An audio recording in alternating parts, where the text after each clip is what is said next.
At AEW Full Gear 2022, Jamie Hayter defeated Toni Storm to win the AEW Women's World Championship, and as of the date of this recording, has held the title for 115 days.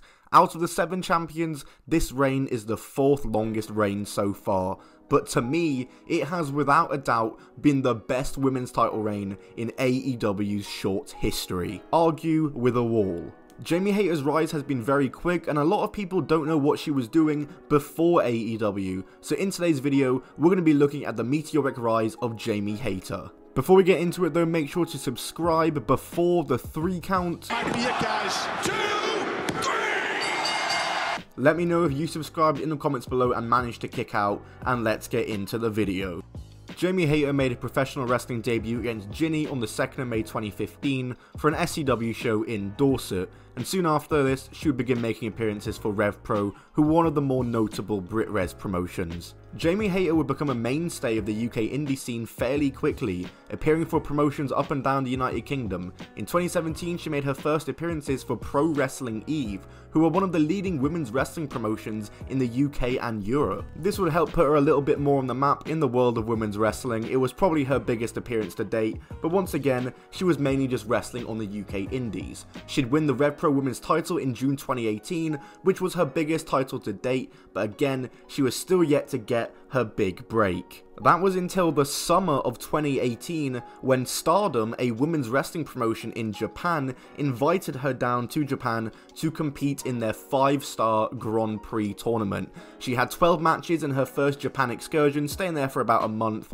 and yeah, it was huge for Jamie Hayter's career to get those appearances in Stardom, as Stardom are a promotion that are still fairly popular outside of Japan, and working for Stardom would prove to be very helpful in increasing Jamie Hayter's star power. And returning to the UK, Jamie was now one of Brit Wrestling's biggest stars, and soon after, she would win the She One, which was Pro Wrestling Eve's biggest tournament, defeating the likes of Madison Eagles, Millie McKenzie, Viper aka Piper Niven, and Toni Storm, a familiar face, to win the tournament. And yes, Stardom must have liked Jamie so much they invited her back again, because she would spend the next year working between Japan and the UK, and she also had a match for WWE, yay, in NXT UK, where she was squashed in less than 2 minutes by Piper Niven. Just great. But in July of 2019, she would return to Stardom, but this time, she would be returning for, well, pretty much good, I guess, at the time, as she had now become a mainstay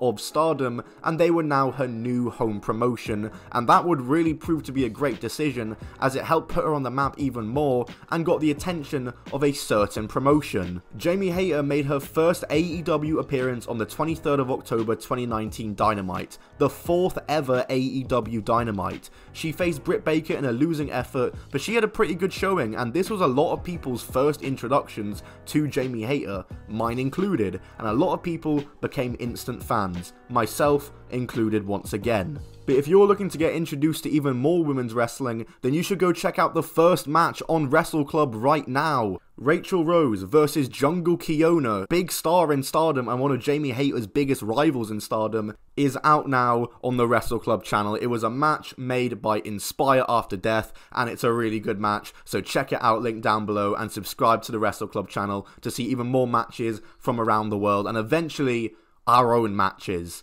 Go subscribe to it and check it out, and back to the video. Jamie Hayter would also have a tag match for AEW on Dark, getting her first AEW win, and was straight back at it with Stardom. Her and Bea Priestley would win the Goddess of Stardom titles, which was Stardom's tag team titles, in January 2020 on Stardom's 9th anniversary show. And then a week later, Jamie won the SWA World Championship in Stardom. Jamie was now a double champion and a top dog in Stardom. She had made AEW and WWE appearances and was on the rise very, very quickly. But yeah, I think we all know what happened about 2 months later in March of 2020. The pandemic. The whole world went into lockdown, wrestling promotions that weren't WWE or AEW or Impact shut down, and no one was really wrestling, and it was an awful time. Man, it's been 3 years since the pandemic. That is something I just deeped. Wow, that is insane. But this was something that majorly halted Jamie Hayter's surge, as she had to vacate both her titles with Stardom, as she wasn't able to work in Japan due to COVID-19 restrictions, and those would also end up being her final appearances for Stardom. She was also set to be working more with AEW, but that also had to be halted because of the pandemic. Just unlucky. She returned to the UK to do matches for Rev Pro, who at the time were doing the COVID empty arena shows. They had just returned in August of 2020. They were running about a show per month, so Jamie was wrestling about a match per month. But it was just under a year later that she would make her big return to AEW. She returned on the August 13th episode of Rampage, aligning herself with Britt Baker and Rebel. She wasn't a top star in the women's division by any means at first. She was mainly just the muscle to that group and would often take losses in big matches. But she was very quickly gaining immense popularity, and very early on they were teasing stuff between herself and Britt Baker. She had a few title matches here and there and was involved in number contenderships and tournaments of course, but she never got the win until she earned her first singles title match facing longtime foe Toni Storm at 2022's Full Gear event and winning the title. It was a fairly unexpected win. I, for one, was not really expecting Jamie Hayter to win this match.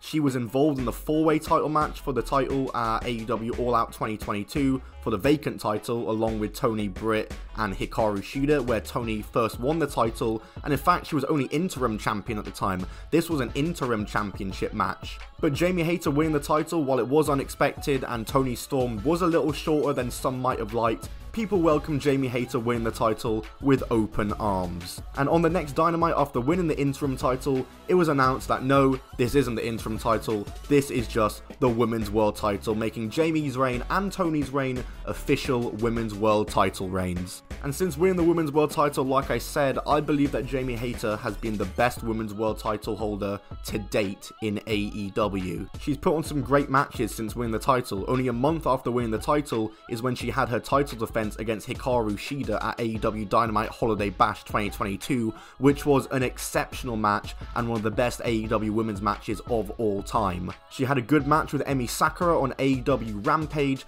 and as well her and Britt are still teaming up doing tag matches, and they've had tag matches against the likes of Ty J, or Ty JAS, excuse me, and Saraya and Toni Storm. Saraya and Toni Storm are 2/3 of the Outcasts, which are a trio of them two, as well as Ruby Soho, who Jamie and Britt are currently feuding with, and Jamie and Britt have just naturally transitioned into top baby faces, and yeah, Jamie Hayter is fully one of the top stars of the company. She most recently defended the title at AEW Revolution 2023 against Ruby Soho and Saraya, defending the title successfully in what was a good match and probably Saraya's best showing in AEW to date as well. Like I said, this title reign has lasted for 115 days so far, and long may this title reign continue. Let's hope it lasts forever. Comment down below who you think should beat Jamie Hayter for the title, and subscribe.